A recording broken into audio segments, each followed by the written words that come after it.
네, 이사야 28장이고요. 5절과 6절 두 절 말씀을 우리 같이 한 목소리로 읽겠습니다. 5절입니다.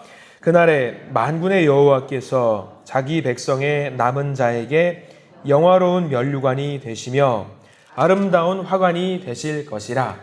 재판석에 앉은 자에게는 판결하는 영이 되시며 성문에서 싸움을 물리치는 자에게는 힘이 되시리로다. 아멘. 오늘 이 말씀 가운데 하나님의 은혜가 넘치기를 간절히 기도하고 소망합니다.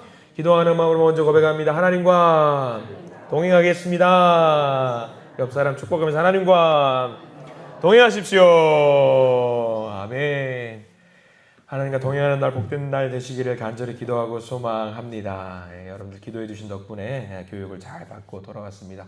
감사드립니다. 그래, 오늘 28장 말씀을 함께 보게 됩니다. 오늘도 역시 변함없이 하나님이 이스라엘 백성을 향해서 선포하시는 메시지의 말씀이 담겨 있어요. 우리가 지난 시간까지 했던 이사야 24장에서 27장까지 말씀을 이사야의 묵시록이라는 말씀으로 우리가 받아먹었죠. 28장부터는 다시 돌아가요. 처음부터 돌아갑니다. 그래서 이스라엘 백성들을 향해서 다시 한번 하나님께서 선포하시는 그런 말씀이 담겨 있어요. 반복해서 하시는 말씀은 간단합니다. 돌아오라라는 메시지예요. 나에게 돌아와라. 다른 어떤 것도 의지하지 말고 여호와 하나님에게 돌아오라라는 이야기가 담겨 있어요. 우리가 그것을 절대 잊지 말아야 될 것 같습니다. 사실 우리가 1장에서 12장까지는 유다 백성들을 향해서, 이스라엘 백성들을 향해서 이미 한 번 메시지를 주셨어요. 이스라엘 백성들에서 1장과 12장 그리고 13장부터 24장까지 이제 단락별로 내용이 좀 담겨 나누어진다라고 했죠. 1장부터 12장은 이스라엘 백성들을 향해서 이미 한 번 말씀을 선포하셨는데 오늘 28장부터는 다시 한번 이스라엘 백성들로 돌아간다라는 이야기는 왜 또다시 같은 말씀을 반복하실까라고 우리가 갸우뚱할 수가 있잖아요. 근데 28장은 조금 내용이 달라요. 왜냐하면 28장 우리가 이 제목을 보시면은 에브라임의 면류관이 밟히리라라는 내용으로 에브라임이라는 메시지를 주거든요. 이게 뭘 말하느냐? 세대가 좀 다릅니다. 1장부터 12장까지 말씀은 이제 아하스라는 왕을 중심으로 말씀이 선포되었다라고 한다면 이제 오늘부터 28장부터 전개되는 말씀은요. 그 아들 때예요. 아하스 왕의 아들이 누구냐? 아하스가 굉장히 약한 왕이었고 그 아버지를 따라가지 않으려고 발버둥했던 왕이 하나 있죠. 히스기야 왕입니다. 그래서 28장부터는 이제 히스기야 시대를 향한 메시지가 선포가 되고 있어요. 여러분들이 알고 있는 히스기야 왕, 잘한 왕이잖아요. 굉장히 잘하고 하나님께 칭찬받은 왕이지만 과연 히스기야가 하나도 남김없이 잘했느냐? 아니에요. 히스기야 왕 때에도 여전히 강대국을 의지했던 사람입니다. 아하스는 아수르라는 나라를 의지했고요. 히스기야는 애굽이라는 나라를 조금 의지했고 교류가 많이 있었거든요. 그러면서 애굽을 의지하는 마음이 조금 있었어요. 이게 뭘 말하느냐? 아무리 하나님 앞에 신실하고 정결한 사람이라고 할지라도 그 마음속에는 뭐가 있느냐? 세상에 어떤 나에게 내가 눈으로 직접 볼 수 있는 그런 것들을 의지하는 마음이 여전히 우리 가운데 있다라고 하는 거죠. 우리 고백하잖아요. 이렇게 새벽 예배 나와서 수요 예배 나와서 주일 예배 나와서 하나님 한 분밖에 없습니다 라고 우리가 고백을 하지만 건강으로 무너지면 어떻게 돼요? 제일 먼저 누구 찾아요? 의사 선생님 찾잖아요. 용한 선생님이 누구신가 찾기도 하고 그럴 때가 많이 있어요. 재정적으로 우리 자녀들이 어려워요. 그러면 재정적으로 도움을 줄 수 있는 분을 찾을 때가 많이 있어요. 이게 마찬가지예요. 아무리 대단한 왕이라고 할지라도 세상적인 것을 의지할 때가 분명히 있다라는 것을 이야기하고 있어요. 히스기야 왕 때에 하나님을 잘 믿었던 왕이지만 선포할 게 없었느냐? 아니에요. 여전히 이사야 선지자는 히스기야 왕과 히스기야 시대에 살고 있었던 사람들에게 말씀을 하고 있어요. 애굽 의지하지 말아라. 다 필요 없다. 여호와 하나님만 의지해라. 그것을 지금 이야기하고 있습니다.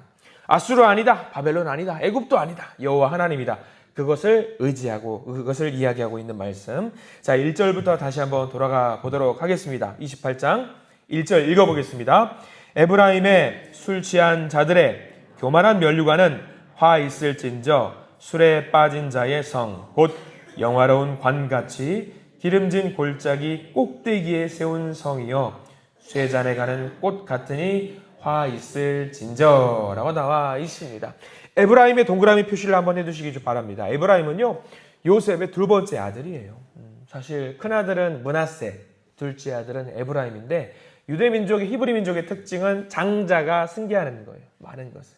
그러나 므낫세라고 하는 큰아들이 승계하지 않고 둘째 아들이었던 에브라임이 승계를 하는 일이 펼쳐집니다. 그래서 이 에브라임이라는 단어가 나오면 어느 나라를 우리가 생각하고 있으면 북이스라엘을 생각하면 돼요.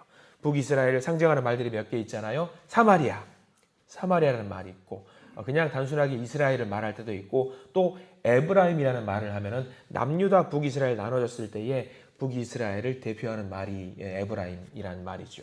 근데 여러분들은 그럼 에브라임이라는 말 하면은 듣기 좋은 느낌으로 받아들여야 되느냐 아니면 불편한 생각으로 받아들여야 되느냐? 북이스라엘은 칭찬받는 나라입니까? 욕먹은 나라입니까? 하나님한테. 욕을 많이 먹은 나라예요. 남유다는 그래도 잘한 왕이 있었고 못한 왕이 있었지만 북이스라엘은 죄다 우상을 숭배하고 죄다 그냥 하나님께 혼났던 나라거든요. 그러니까 여기는 에브라임이라는 말은요, 좋은 의미로 하고 있는 것이 아니에요.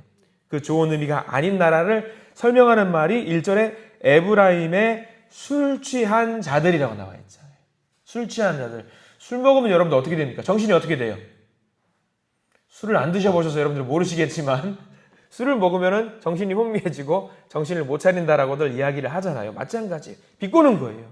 에브라임의 나라를 향해서 야, 술 취한 자들이다. 하나님을 섬기지 않고 우상을 섬기고 자기 멋대로 사는 그 민족을 향해서 뭐라고 이야기하고 있냐면 술 취한 자들이라고 비꼬면서 이야기를 하고 있는 겁니다. 못됐다라는 거죠. 그러면서 그 나라에 뭐가 있을 것이다? 화가 있을 것이다. 이렇게 선포하고 있는 거죠. 중간중간에 나와 있는 말들은요, 좋은 말들이 많이 있어요. 면류관이라는 단어도 나오고요, 기름진 골짜기라는 말도 나오고요, 좋은 말들이 많이 나와요. 근데 이게 무슨 말이냐? 면류관 쓰면 어때요?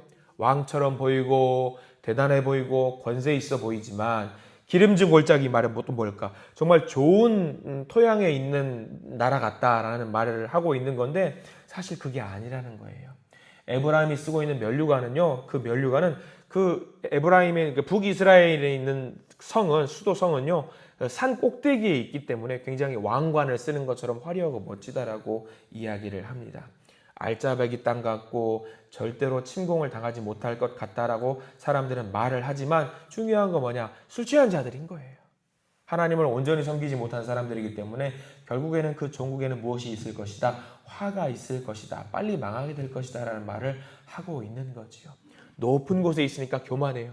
왕관 쓰고 있는 것처럼 교만해요. 내가 뭐든지 할 수 있을 것처럼 교만해요. 그러나 전국에는 어떻게 되느냐? 마지막에는 어떻게 되느냐? 2절 말씀 볼까요? 그 에브라임이 어떻게 되는지 2절 말씀에 나와 있어요. 읽어보겠습니다. 보라, 주께 있는 강하고 힘 있는 자가 쏟아지는 우박같이 파괴하는 광풍같이 큰 물이 넘침같이 손으로 그 면류관을 땅에 던지리니 라고 나와 있어요. 하나님께서 아수르를 세우셔요.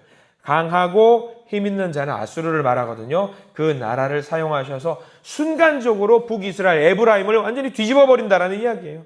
쏟아지는 우박처럼, 파괴하는 광풍처럼, 큰 물이 넘침같이 이 세 가지 특징, 하루아침이라는 얘기죠.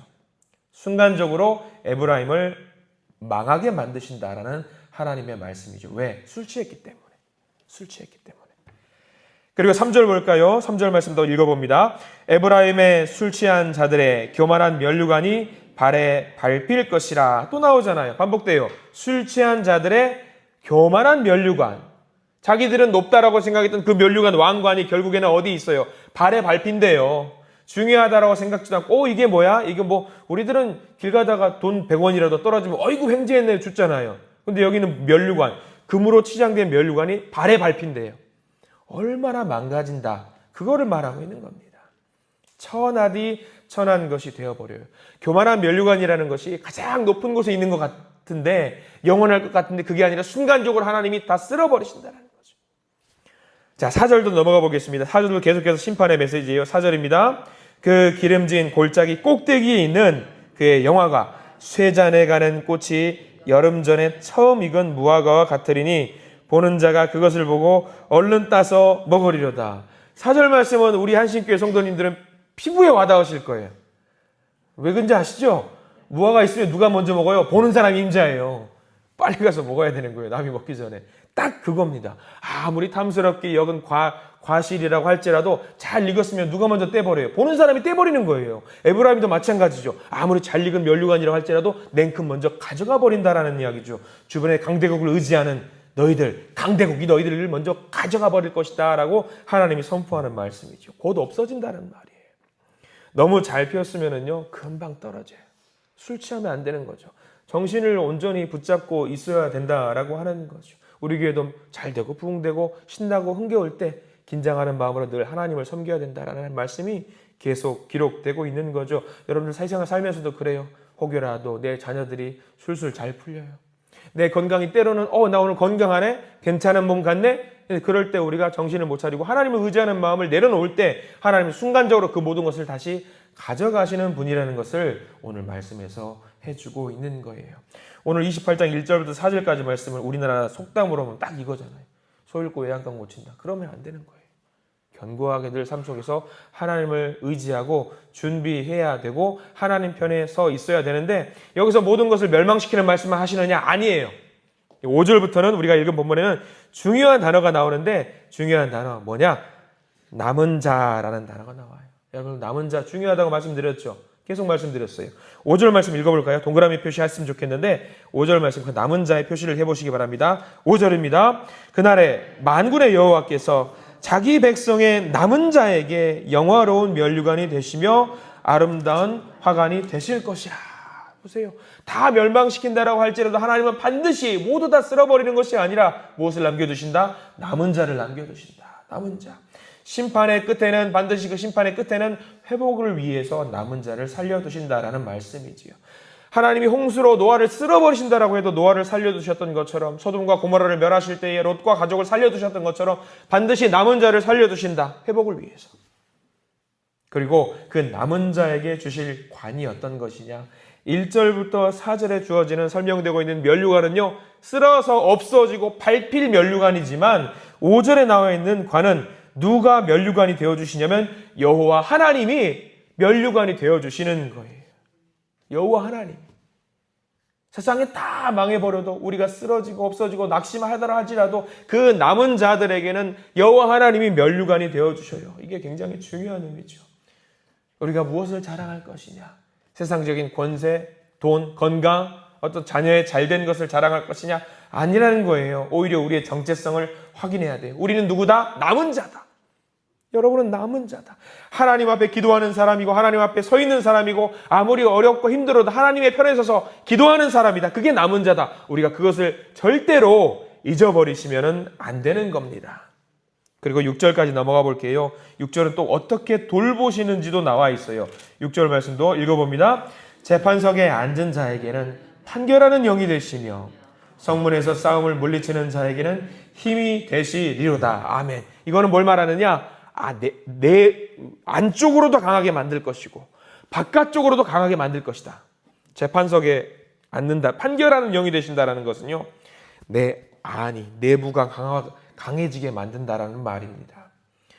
전에는요. 재판석에 앉아있던 사람들이 멋대로 판결하는 사람들이었어요. 자기 소신에 맞춰서 판단하는 사람들이었다고 한다면 지금부터는 재판석에 앉은 사람이 하나님의 영으로 판단을 해요. 술 취한 상태에서 판단하는 것이 아니라 하나님의 영으로 판단하기 때문에 내적으로도 강해지는 거죠. 그리고 또 내치가 강화되면은요 바깥쪽으로도 뭐라고 나오냐면 성문에서 싸움을 물리치는 자. 성문에서 싸움.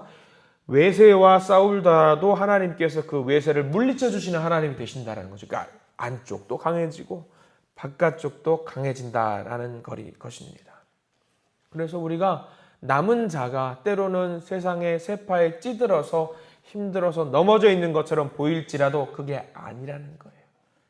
여호와 하나님께서 우리에게 면류관을 씌워주시고 직접 그리고 면류관이 되어주심으로 말미암아서 우리가 안도 바깥도 강하게 될 수 있다라는 말.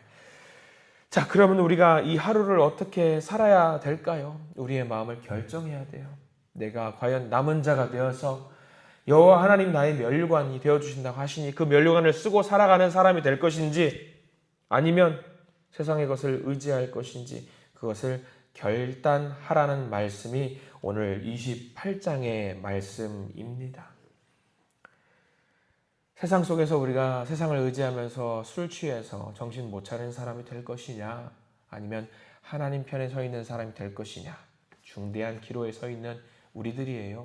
그럼 우리도 하나님이 주신 그 현실이 흔들리고 불안하고 떨릴지라도 믿음 위에 서서 영화로운 면류관이신 하나님을 바라보면서 여호와 하나님을 자랑하며 살아가시는 우리 모두가 되기를 소망합니다. 하나님을 증거하며 나누며 살아가는 복의 통로로 살아가시는 우리 모든 믿음의 성도들 되시기를 축복하고 축원합니다. 기도하겠습니다. 주님 감사합니다. 오늘 이사야 28장 말씀을 통해서 우리 가슴이 뜁니다.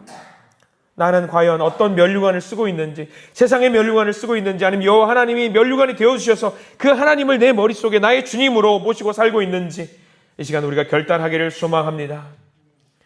믿음을 갖고 남은 자가 되어서 하나님을 영화로운 면류관으로 모시고 하나님만을 자랑하며 하나님만을 의지하며 정의와 공의로 살아가는 우리가 되게 해 주시옵소서. 아무리 큰 환난이 닥치고 시험이 오더라도 분명히 하나님은 우리에게 남은 자가 있다라고 말씀하셨습니다. 시대가 몰락하고 하나님을 향하여 대적하는 사람들이 많다고 할지라도 우리가 주님 앞에 바르게 서 있는 남은 자가 되게 해 주시옵소서. 이 시간 기도의 제목 가지고 올라왔습니다. 내 힘으로 할 수 없는 그 기도의 제목들을 이 시간 갖고 왔사오니 하나님이 기도 들으시고 하나님의 뜻 가운데서 바르게 또 정직하게 아름답게 풀어가 주시옵소서. 예수 그리스도 이름으로 간절히 기도드립니다. 아멘.